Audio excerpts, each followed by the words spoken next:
ಅಧಿಕಾರಕ್ಕೆ ಬಂದಂಥ ಕಾಂಗ್ರೆಸ್ ಸರ್ಕಾರ ಕೊಲೆಗಡುಕರ ಸರ್ಕಾರ, ಹಿಂದೂ ವಿರೋಧಿ ಸರ್ಕಾರ. ಹಸುಗಳನ್ನು ಗೋಮಾತೆ ಅಂತೇಳಿ ನಾವು ಪೂಜಿಸ್ತೀವಿ, ಮುಕ್ಕೋಟಿ ದೇವರನ್ನು ನಾವು ಮಾಡ್ತೀವಿ.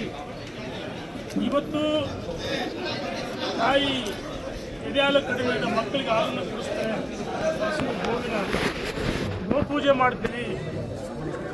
ಇವತ್ತು ಅಧಿಕಾರದಲ್ಲಿರ್ತಕ್ಕಂಥ ಕಾಂಗ್ರೆಸ್ ಎಲ್ಲ ಒಂದು ಕಡೆ ದಪ್ಪ ತೊಗಲಿನ ಚರ್ಮದ ಸರ್ಕಾರ. ಈ ಸರ್ಕಾರಕ್ಕೆ ಪಂಚೇಂದ್ರಿಯಗಳಿಲ್ಲ, ಈ ಸರ್ಕಾರಕ್ಕೆ ಗೋ ಶಾಪ ತಟ್ಟುತ್ತೆ, ಹಿಂದೂಗಳು ಶಾಪ ತಟ್ಟುತ್ತೆ, ದೇವಾನು ದೇವತೆಗಳ ಶಾಪದ ಈ ಸರ್ಕಾರ 100ಕ್ಕೆ 100 ಪತನ ಆಗುತ್ತೆ ಅಂತೇಳಿ ಕಿಚ್ಚೆ ಪಡ್ತೀನಿ. ಈ ಏನು ಮೊನ್ನೆ ಚಾಮರಾಜಪೇಟೆಯಲ್ಲಿ ನಡೆದಂಥ ಘಟನೆಯನ್ನು ಏನು ಬಾಯಿಲ್ಲ, ಎಷ್ಟು ಆ ಪ್ರಾಣಿಗಳು ಹಸು ಗೋಮಾತೆ ಏನು ನೋವಿನಿಂದ ನರಳ್ತಾ ಇದ್ದು, ಇದಕ್ಕೆ ಕಾರಣ ಸಿದ್ದರಾಮಯ್ಯನವರ ನೇತೃತ್ವದ ಕಾಂಗ್ರೆಸ್ ಸರ್ಕಾರ ಮತ್ತು ಜಮೀರ್ ಅಹಮದ್ ನೇರವಣೆ. 3 ಹಸುಗಳು ಕೊಡಿಸಿದ್ರೆ ಮುಗಿದಾಗ್ಬಿಡ್ತಾರೆ ನಿಮ್ಮ ಕರ್ತವ್ಯ. ನಾಚಿಕೆ ಆಗಲ್ಲ. ಜಮೀರ್ ಅಹಮದ್ ಎಚ್ಚರಿಕೆಯನ್ನು ಕೊಡ್ತಾ ಇದ್ದೀನಿ ಈ ಸರ್ಕಾರಕ್ಕೆ.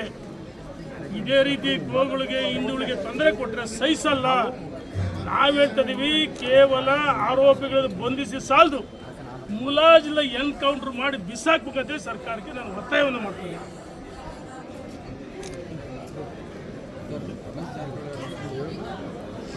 ಯಾರು ಯಾರವರು? ರಮೇಶ್ ಜಾರಕಿಹೊಳಿ ಮಾಡ್ತಾರೆ ಆಯ್ತಣ್ಣ. ಸರ್ಕಾರ ಬರೋಕ್ಕೆ ಅವರೊಬ್ಬರೇ ಕಾರಣ ಅಲ್ಲ. ಮೊದಲು ನಾವು ಭಾರತೀಯ ಜನತಾ ಪಾರ್ಟಿಯವರು 105 ಜನ ಈ ರಾಜ್ಯದ ಜನ ಪ್ರಜ್ಞಾವಂತ ಮತದಾರರು, ಭಾರತೀಯ ಜನತಾ ಪಾರ್ಟಿ ಕಾರ್ಯಕರ್ತರು, ಮುಖಂಡರು 105 ಜನ ಯಡಿಯೂರಪ್ಪನವ್ರು ಮುಖ್ಯಮಂತ್ರಿ ಆಗಬೇಕಂತೇಳಿ ನಮ್ಮನ್ನು ಆಯ್ಕೆ ಮಾಡಿದ್ರು. ಕೆಲವು ತಪ್ಪುಗಳಿಂದ, ಗೊಂದಲಗಳಿಂದ ಯಡಿಯೂರಪ್ಪನವ್ರನ್ನ ರಾಜ್ಯದ ಅಧ್ಯಕ್ಷರು ಮಾಡಿದ ಮೇಲೆ ಕೆಲವರು ಗೊಂದಲವನ್ನು ಸೃಷ್ಟಿ ಮಾಡಿ ಅದಕ್ಕೆ 105 ಬಂತು, ಇಲ್ಲ 125-30 ಅಧಿಕಾರದಲ್ಲಿ ಬರ್ತಾ ಇತ್ತು. ಅಂದು ಕೆಲವು ಗೊಂದಲ ಸೃಷ್ಟಿ ಮಾಡಿದ್ರು. ಯಡಿಯೂರಪ್ಪನವ್ರು ಮುಖ್ಯಮಂತ್ರಿ ಆಗಬಾರ್ದು ಅಂತೇಳಿ ಒಂದೇ ಉದ್ದೇಶದಿಂದ 2011ರಲ್ಲಿ ಯಡಿಯೂರಪ್ಪನವ್ರು ಇಳಿಸಿದ್ರು.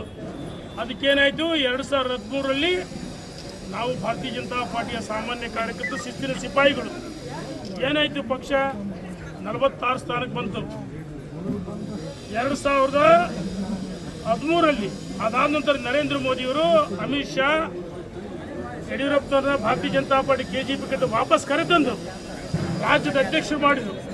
ಕೆಲವರು ಗೊಂದಲವನ್ನು ಸೃಷ್ಟಿ ಮಾಡಿದರು. ಅದರ ಪ್ರತಿಫಲ 105 ಬಂತು. ಯಾವ ಕಾಂಗ್ರೆಸ್ಸಿನ, JDSನ BC ಪಾಟೀಲ್ ಇರ್ಬೋದು, ಬೈರತಿ ಬಸವರಾಜ್ ಇರ್ಬೋದು, ಆನಂದ್ ಸಿಂಗ್ ಇರ್ಬೋದು, ಭಾಳಷ್ಟು ಜನ ಕಾಂಗ್ರೆಸ್ಸು JDS ತೊರೆದು BJP, ವಿಶ್ವನಾಥ್ ಒಳಗೊಂಡಂತೆ ಸೇರ್ಪಡೆಯಾದರು BJP. ಅಂದು ಯಡಿಯೂರಪ್ಪ ನೇತೃತ್ವದಲ್ಲಿ 17 ಜನ ಆಯ್ಕೆಯಾದರು. ಅದಕ್ಕೆ ಯಡಿಯೂರಪ್ಪನವರ ಮುಖ್ಯಮಂತ್ರಿ ಆಗಬೇಕಂತೇಳಿ ಆ ಉಪಚುನಾವಣೆಗಳಲ್ಲಿ ಅವ್ರನ್ನ ಗೆಲ್ಲಿಸಿದ್ರು. ಅದೇ 2020ರಲ್ಲಿ ಯಡಿಯೂರಪ್ಪನ ನಿಲ್ಲಿಸಿದಕ್ಕೆ ಭಾರತೀಯ ಜನತಾ ಪಾರ್ಟಿ 66 ಸ್ಥಾನಕ್ಕೆ ಬಂತು. ಇದನ್ನು ಅರ್ಥ ಮಾಡಿಕೊಳ್ಬೇಕು. ಈ ರಾಜ್ಯದ ಜನ ಯಡಿಯೂರಪ್ಪ ಮಾಸ್ ಲೀಡ್, ಪ್ರಶ್ನಾತೀತ ನಾಯಕ, ಕೇವಲ ವೀರಶೈವ ಲಿಂಗಾಯತ ಸಮುದಾಯಕ್ಕೆ ಸೇರಿಲ್ಲ, ಎಲ್ಲ ವರ್ಗದವರಿಗೆ ಸಾಮಾಜಿಕ ನ್ಯಾಯ ಅಂತ ಕೊಟ್ಟಂತ ಅಂದು ಬಸವಣ್ಣ, ಇಂದು ಯಡಿಯೂರಪ್ಪ. ಅದಕ್ಕೋಸ್ಕರ ರಾಜೀನಾಮೆ ಕೊಟ್ಟು BJP ಸೇರಿದರು.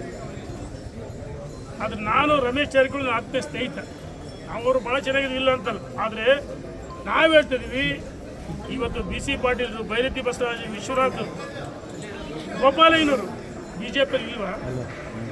ಎಲ್ಲ ಒಂದು ಕಡೆ ರಮೇಶ್ ಜಾರಕಿಹೊಳಿ ಮತ್ತು ಕೆಲವ್ರ ಮೇಲೆ ಏನು ಬಂದೂಕಿಟ್ಟು ಹೊಡೆಯೋಕ್ಕೆ ಪ್ರಯತ್ನ ಮಾಡ್ತಿದ್ದಾರೆ, ಗುಂಡು ಹೊಡೆಯೋಕ್ಕೆ ಪ್ರಯತ್ನ. ಆದರೆ ನಾವು ಹೇಳ್ತಿದ್ದೀವಿ, ರಮೇಶ್ ಜಾರಕಿಹೊಳಿ ಅವರೇ, ನೀವು ರಾಜಕಾರಣಕ್ಕೆ ಕಣ್ಣು ಬಿಡೋಕ್ಕಿಂತ ಮುಂಚೆ ಯಡಿಯೂರಪ್ಪನವರು ಈ ರಾಜ್ಯದಲ್ಲಿ ಕಾಲಿಗೆ ಚಕ್ರ ಕಟ್ಟಿಕೊಂಡು ತಿರುಗಿದ್ರು.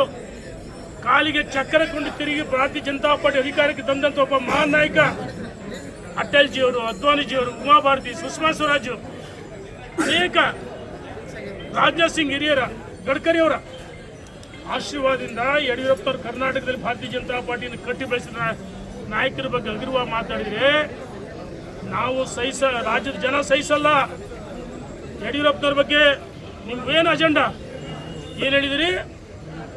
ಯಡಿಯೂರಪ್ಪನವರು ಯಾವ ಪುರುಷಾರ್ಥಕ್ಕೋಸ್ಕರ ರಾಜ್ಯ ಪ್ರವಾಸ ಮಾಡ್ತಾರೆ ಅಂತ ಹೇಳ್ತಿರಲ್ಲ, ಈ ರಾಜ್ಯದಲ್ಲಿ ಮತ್ತೊಮ್ಮೆ ಭಾರತೀಯ ಜನತಾ ಪಾರ್ಟಿ ಅಧಿಕಾರಕ್ಕೆ ಬರ್ಬೇಕಂತೇಳಿ ಯಡಿಯೂರಪ್ಪನವ್ರ ಪ್ರವಾಸವನ್ನು ಮಾಡ್ತೀವಿ ಅಂತ ಹೇಳಿದರೆ, ಯಡಿಯೂರಪ್ಪನವ್ರು ವಿಜಯೇಂದ್ರ ಮುಖ್ಯಮಂತ್ರಿ ಆಗ್ಬೇಕಂತ ಹೇಳಿಲ್ಲ.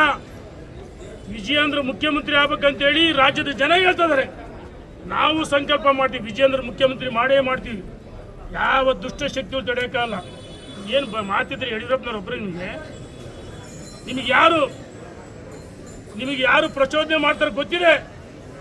ಇದ್ರ ಜೊತೆಗೆ ಅವ್ರ ಜೊತೆಗೆ ಇರ್ತಕ್ಕಂಥ ಇನ್ನೊಬ್ಬ ಮಹಾನ್ ನಾಯಕ ಹೇಳಿದ್ರೆ, ಸನ್ಮಾನ್ಯ ವಿಜಯೇಂದ್ರ ರಾಜ್ಯದ ಅಧ್ಯಕ್ಷರಾಗಿ ಮಾಜಿ ಸಚಿವರುಗಳ ಮಾಜಿ ಶಾಸಕರುಗಳ ಚುನಾವಣೆಗೆ 2023ರಲ್ಲಿ ಸ್ಪರ್ಧೆ ಮಾಡಿದ್ರ ಭಾರತೀಯ ಜನತಾ ಪಾರ್ಟಿ ರಾಜ್ಯದ ಅಧ್ಯಕ್ಷರಾಗಿ ಮುಂಬರುವ ಲೋಕಲ್ ಬಾಡಿ ಚುನಾವಣೆ ಬಗ್ಗೆ ಚರ್ಚೆ ಮಾಡಬೇಕಂತ ನಮ್ಮನ್ನೆಲ್ಲ ಸಭೆ ಕರೆದ್ರು. ಒಳ್ಳೆ ಚರ್ಚೆ ಆಯಿತು. ಪಕ್ಷ ಸಂಘಟನೆ ಮಾಡಬೇಕು, ಜಿಲ್ಲಾ ಪಂಚಾಯತಿ, ತಾಲೂಕ್ ಪಂಚಾಯತಿ, ಮಹಾನಗರ ಪಾಲಿಕೆ, ಪುರಸಭೆ, ಪಟ್ಟಣ ಪಂಚಾಯತಿ ಅಧಿಕಾರಕ್ಕೆ ಇಡಬೇಕಂತ ಹೇಳಿ ನಿಮಗೆ ಅನ್ಯಾಯ ಆಗಿದೆ. ಮುಂದೆ ಮತ್ತೆ ನಿಮ್ಮನ್ನು ಶಾಸಕರಾಗಬೇಕು, ಅದಕ್ಕೋಸ್ಕರ ಸಭೆಯಂತೆ ಸಂಘಟನೆ ಬಗ್ಗೆ ಚರ್ಚೆ ಮಾಡಿದರೆ ಒಬ್ಬ ಮಹಾನ್ ನಾಯಕ ಹೇಳ್ತಾರೆ 17 ಜನ ನನಗೆ ಕರೆ ಮಾಡಿ ವಿಜಯೇಂದ್ರ ಒತ್ತಾಯಕ್ಕೆ ಹೋಗಿದ್ವಿ ಅಂತ ಹೇಳ್ತಾರೆ. ನಾಚಿಕೆ ಆಗ್ಬೇಕಲ್ವಾ? ಹಿಂದೆ ನೀವು JDS ಹೋದಾಗ ಯಡಿಯೂರಪ್ಪನ ಕಾಲಿಡಿದ ನೀವೇ ತಾನೇ BJP ಬಂದರು, ಹೌದು ತಾನೇ? ಅಂದೇನು ಹೇಳಿದ್ರಿ? ಶೆಟ್ರು ಭಟ್ರು ಪಾರ್ಟಿ ಅಂತೇಳಿ ವಿಧಾನ ಪರಿಷತ್ ಹೇಳಿದ್ರಿ, ಮರ್ತ್ಬಿಟ್ಟಿದ್ದೀರಾ? ಭಾರತೀಯ ಜನತಾ ಪಾರ್ಟಿ ಯಾವ ವರ್ಗದ ಪಕ್ಷ ಅಲ್ಲ. ಪರಿಶಿಷ್ಟ ಜಾತಿ, ಪಂಗಡ, ಹಿಂದುಳಿದ ವರ್ಗ ಎಲ್ಲ ಮುಂದುವರೆದ ಸಮಾಜ.